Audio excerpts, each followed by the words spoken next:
าทีนี้เราสิมาสาธิตเกี่ยวกับการเฮ็ด CPR ภาวะฉุกเฉินครับตอนนี้เราต้องสังเกตเรื่องบริเวณของขาก่อนว่าเรื่องความสะดวกในการเฮ็ด CPR หรือบ่และปืนก็เป็นปืนที่เรียบบ่แข็งบ่อ่อนจนเกินไป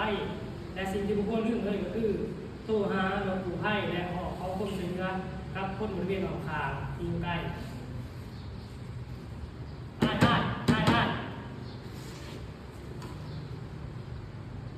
แก้แนบดั้งตาแนบบ่เอิกว่ามีการขยายโตหรือบ่ถ้าหากว่าบ่เอิกบ่มีการขยายโตและสิ่งที่บ่เป็นแสดงว่าคนเจ็บคนนี้บ่สติเฮาก็ต้องเร็วเหตุการณ์ CPR เด้อ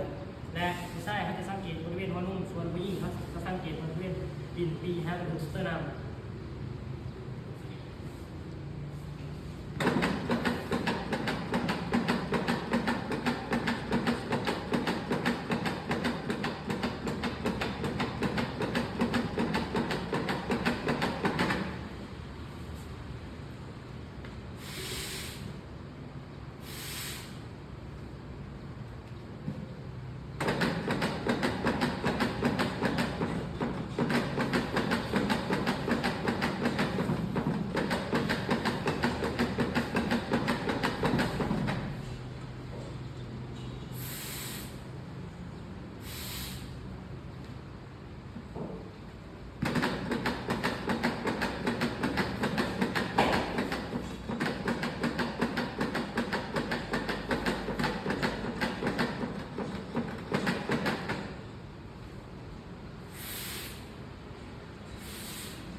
หากว่าคนเจ็บได้สติเฮาก็จะ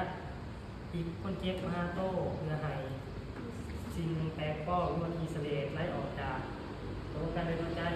และทางไฟหมอดเฮาก็จะแจ้งไฟทราบว่าเขาเฮ็ดการ CPR คนเจ็บเพิ่นจักเสร็จและบอกให้ผู้ภัยติดตามอาการของคนเจ็บเพราะว่าคนเจ็บที่หยุดหายใจไปแล้วจะสามารถกลับมาหยุดหายใจขึ้นใหม่ได้ต้องขอบใจ